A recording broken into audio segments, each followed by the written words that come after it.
ಅವಳ ಮದುವೆ ಆಯಿತು, ರಾಯರು ಹೋಗಲಿಲ್ಲ, ಏನು ಮದುವೆ ಎಂಥದ್ದು ಅವರು ಕಳ್ಳರು ಮದುವೆ ಆಗೋದು.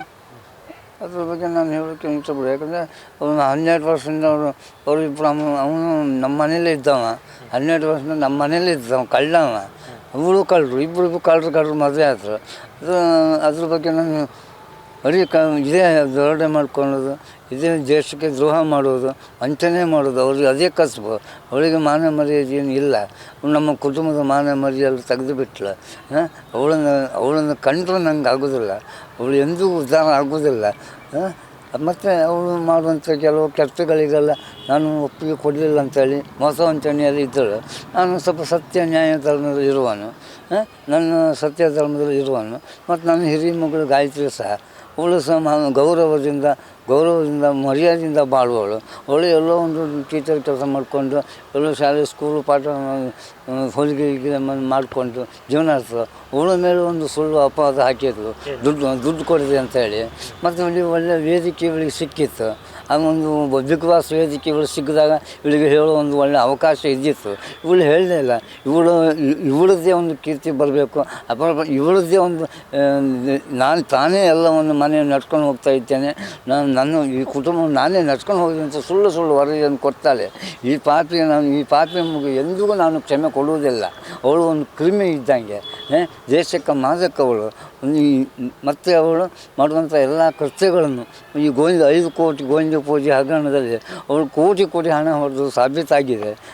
ಅದು ಅವಳಿಗೆ ಈ ಕೋಟಿ ಹಣವನ್ನು ಹೊಡೆದ ಕಾರಣ ಮತ್ತು ಬೇರೆ ಬ್ಯಾಂಕಲ್ಲಿ ಬೇರೆ ಎಲ್ಲ ಡಿವೈಡ್ ಮಾಡಿ, ಆ ಕೋಟಿ ಹಣ ಹೊಡೆದ ಡಿವೈಡ್ ಲಕ್ಷ ಡಿವೈಡ್ ಮಾಡಿ ನನ್ನ ಹೆಸರಲ್ಲಿ, ನನ್ನ ಹೆಂಡತಿ ಹೆಸರಲ್ಲಿ, ಮತ್ತು ಶ್ರೀಕಾಂತ್ ಹೆಸರಲ್ಲಿ, ಚೈತನ್ಯ ಹೆಸರಲ್ಲಿ, ಹೀಗೆ ಪಡ್ಡೆ ಹುಡುಗರ ಹೆಸರನ್ನೆಲ್ಲ ಡಿಪಾಸಿಟ್ ಮಾಡಿ, ಆ ಡಿಪಾಸಿಟ್ ಮಾಡಿದ ಬಾಂಡ್ ಮೇಲೆ ಮತ್ತು ಸಾಲ ತೆಗೆದು ಆ ಸಾಲದಿಂದ ಬರುವ ಬಡ್ಡಿಯಲ್ಲಿ ಇವಳು ವಂಚನೆ ಮಾಡಿ ತಿಂತಾ ಇದ್ದಾಳೆ.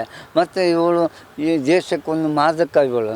ಮತ್ತು ನನ್ನ ಮಗಳಂತ ಹೇಳೋಕೆ ನಾಚಿಕೆ ಆಗ್ತದೆ. ಪಾಪಿ ಹುಡುಗಿ ಇವಳು ಎಂದಿಗೂ ಜೀವಮಾನ ಇವಳು ಯಾವತ್ತೂ ನಮ್ಮ ಬಾಳಿನಲ್ಲಿ ಬರಲೇ ಕೂಡದು. ಇಂಥವರಿಗೆಲ್ಲ ಜನ ಸಪೋರ್ಟ್ ಕೊಡ್ತಾರಲ್ಲ, ಇದು ಅವಳೊಂದು ಕ್ರಿಮಿನಲ್. ಜನ ಇದಕ್ಕೆ ಮನ್ನಣೆ ಕೊಡಬಾರದು. ಮತ್ತು ಅವಳ ಸುಳ್ಳು ಹೇಳಿಕೆ ವರದಿಗಳಿಗೆ ಯಾವುದೇ ಮನ್ನಣೆ ಕೊಡಬಾರದು. ಅವಳು ಮತ್ತೆ ಬೇರೆ ಮಾಡಬೇಕಾದಲ್ಲ ಕರ್ತವ್ಯಗಳನ್ನು ಮಾಡಿದಾಗ ಸೈನಿಕರಿಗೆ ದುಡ್ಡು ಕೊಟ್ಟರು ಒಂದು ಹೆಮ್ಮೆ. ಆದರೆ ಅವಳು ಸ್ವಂತ ದುಡ್ಡಿನಲ್ಲಿ ಕೊಟ್ಟಿದ್ದಿದ್ರೆ, ಅಥವಾ ಸ್ವಂತ ದುಡ್ಡಿನ ಅವರು ಕಷ್ಟಪಟ್ಟು ದುಡ್ಡಿನ ಒಂದು 50,000 ಕೊಟ್ಟಿದ್ರು ನನಗೆ ಸಂತೋಷ ಇತ್ತು. ಇದು ಯಾರ್ದೋ ತಲೆಬರು ದುಡ್ಡಿನಲ್ಲಿ ಕೊಡುವುದು ನ್ಯಾಯ ಮಾಡ್ತಾರೆ. ಗೋವಿಂದ ಪೂಜೆ 5 ಕೋಟಿ 7-8 ಕೋಟಿ ಹೊಡೆದಿದ್ದಾಳೆ. ಅದರಿಂದ ಗೋವಿಂದ ಪೂಜೆ ಹೇಗೆ ಕೊಟ್ಟಿದ್ದಾರೋ ಅಂತ ಗೊತ್ತಿಲ್ಲ. ಪಾಪ ಅವರಿಗೂ ಸಹ ಈ ಹಗರಣದಲ್ಲಿ ಅವರಿಗೂ ನ್ಯಾಯ ಸಿಗುವಾಗ ದೊಡ್ಡ ಮಗಳನ್ನು ಸುಮ್ಮನೆ ನನ್ನ ದೊಡ್ಡ ಮಗಳೇನಂದರೆ ಅವಳು ಮರ್ಯಾದೆಯಿಂದ ಬರ್ತಾಳೆ, ಬದುಕುತ್ತಾಳೆ, ಮರ್ಯಾದೆಯಿಂದ ಮಾಡ್ತಾರೆ. ಮತ್ತು ನನ್ನ ದೊಡ್ಡ ಮಗಳನ್ನ ಕಂಡ್ರೆ ನನ್ನ ಹೆಂಡತಿಗೆ ಆಗೋದಿಲ್ಲ, ಅಂದರೆ ಅವಳು ಚೈತನ್ಯ ತಾಯಿಗೆ ಆಗೋದಿಲ್ಲ. ಅಂದರೆ ಅವಳು ಮರ್ಯಾದೆಯಿಂದ ಮಾಡ್ತಾಳೆ. ಇವಳು ಹಾಗೆ ಮೋಸ ವಂಚನೆ ಮಾಡುವಳಲ್ಲ. ಮಾಡುವಳಲ್ಲ. ಅವಳು ಎಲ್ಲೋ ಒಂದು ಶಾಲೆ ಟೀಚರ್ ಕೆಲಸ ಮಾಡಿಕೊಂಡು, ಸಣ್ಣ ಪುಟ್ಟ ಹುಡುಗೆ ಮಾಡ್ಕೊಂಡು, ಪಾಠ ಗೀಟ ಹೇಳ್ಕೊಂಡು ಮರ್ಯಾದೆಯಿಂದ ಗೌರವದಿಂದ ನನ್ನಾಗೆ ಛಲವಾದಿ ಅವಳು. ನಾನು ಗೌರವದಿಂದ ಬದುಕಬೇಕು, ಗೌರವದಿಂದ ಬಾಳಬೇಕು, ನಮ್ಮ ತಂದೆಗೆ ಒಂದು ಹೆಸರು ತರಬೇಕು. ಅದು ನನ್ನ ತಂದೆ ಬಾಲನಾಯ್ಕರು. ಅವರು ಗೌರವ ಮಾಸ್ಟರಾಗಿ ಶಾಲೆಯಲ್ಲಿ 100 ವಿದ್ಯಾರ್ಥಿಗಳಿಗೆ ಪಾಠ ಹೇಳಿಕೊಟ್ಟ ನನ್ನ ತಂದೆ ದಿವಂಗತ ಬಾಲಮಾಸ್ಟರು. ನನ್ನ ತಂದೆ ತುಂಬ ಹೆಸರುವಾಸಿಯಾದರು. ಆಗ ಆ ಅಜ್ಜನ ಹೆಸರನ್ನು ಉಳಿಸುವುದು ನನ್ನ ಹಿರಿಯ ಮಗಳಾದ ಕರ್ತವ್ಯ. ಅದನ್ನು ಭಾವನೆ ಇಟ್ಟುಕೊಂಡು ನನ್ನ ಅಜ್ಜ ಗೌರವದಿಂದ ಬದುಕಿದ್ರು. ನನ್ನ ಅಪ್ಪನೂ ನಾನೆಲ್ಲೋ ಹೋಟ್ಲಲ್ಲಿ ಕೆಲಸ ಮಾಡಿಕೊಂಡು, ದೋಸೆ ಹೊಯ್ಕೊಂಡು, ಟೀ ಕಾಫಿ ಮಾಡಿಕೊಂಡು, ಈ ಹೋಟ್ಲ್ ಗ್ಲಾಸ್ ತೊಳ್ಕೊಂಡು ಜೀವನ ಮಾಡ್ತೇವೆ. ಒಂದು ಅನ್ನ ಹಾಕುವ ಯೋಗ್ಯತೆ ಇವಳಿಗಿಲ್ಲ. ಇವಳು ಜನ್ಮಕ್ಕೆ ನನ್ನ ಹೆಂಡತಿ ಇದ್ದಲ್ಲ, ಅವಳು ಮನೆಗೆ ಕೋಟಿ ಗೋವಿಂದ ಪೂಜೆಯಲ್ಲಿ 5 ಕೋಟಿ ಹಗರಣದಲ್ಲಿ ಕೋಟಿ ಹಣ ಹೊಡೆದಿದ್ದಲ್ಲ, ಆ ಹಣ ತಂದು ಇವಳು ಕೈ ಕೊಟ್ಟಿದ್ದಾಳೆ. ಅದರಿಂದ ಇವಳು ಮೆರೀತಾಳೆ. ಇವಳಿಗೆ ಗಂಡ ಬೇಡ, ಮಕ್ಕಳ ಬೇಡ, ಗಂಡನ ಗೌರವ ಮನೆತನ ಬೇಡ ಇವಳಿಗೆ. ಗಂಡನನ್ನು ಕಟ್ಟಿಕೊಂಡು ಸ್ವಾಭಿಮಾನದಿಂದ ಬದುಕಬೇಕು, ಮರ್ಯಾದೆಯಿಂದ ಬರಬೇಕು ಅಂತ ಅವಳಿಗೆ ಇದಿಲ್ಲ. ಮಗಳಿಗೆ ಸಪೋರ್ಟ್ ಕೊಡ್ತಾ ಹೋದ್ರೆ ಆಗ ಅವಳು 5 ಕೋಟಿ ರೂಪಾಯಿ ಹಗರಣದಲ್ಲಿ ಮನೆಯಲ್ಲೇ ಹಣದ ರಾಶಿ ಆಗ್ತಿತ್ತು. ಮಗಳೇ ನೀನು ಮಾಡಿ ತಪ್ಪು ಅಂತ ಎಂದೂ ಮಗಳಿಗೆ ಹೇಳಿದವಳಲ್ಲ.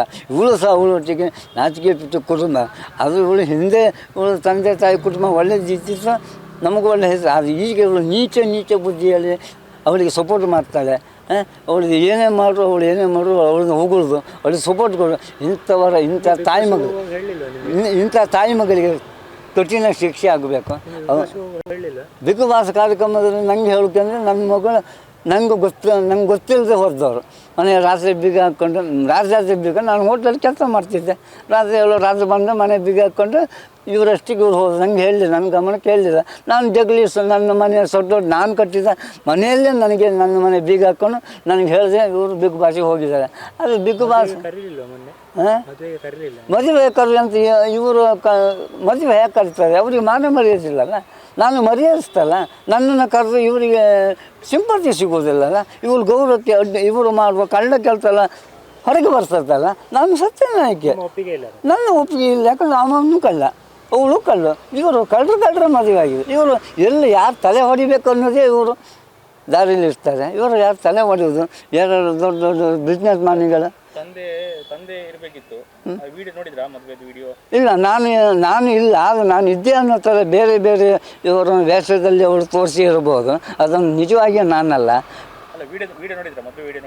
ಮದುವೆ ವಿಡಿಯೋ ನೋಡಿದೆ. ಅಲ್ಲ, ನನಗೆ ತಂದೆ ಇಲ್ಲದ ಹುಡುಗಿ ಯಾರೋ ಒಬ್ಬರು ವಿಡಿಯೋದು ಕಮೆಂಟ್ ಹೇಳಿಕೆ ಕೊಟ್ಟಿದ್ದಾರೆ. ತಂದೆ ಇಲ್ಲ ಅಂತ ಹೇಳೋಕೆ ಏನು ಕಾರಣ?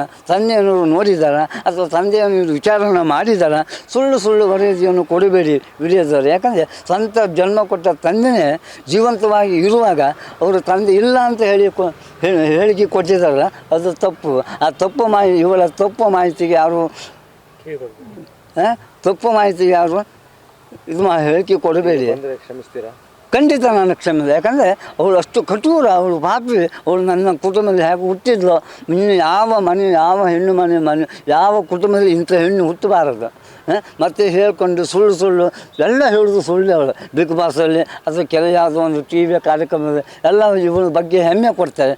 ದಯವಿಟ್ಟು ಅವಳ ಬಗ್ಗೆ ಎಲ್ಲೂ ಹೆಮ್ಮೆ ಹೇಳಿಕೆಯನ್ನು ಕೊಡಬೇಕು. ಹೆಚ್ಚಿನ ಸುದ್ದಿಗಳಿಗಾಗಿ ನಮ್ಮ ಚಾನೆಲ್ನ ಸಬ್ಸ್ಕ್ರೈಬ್ ಮಾಡಿ.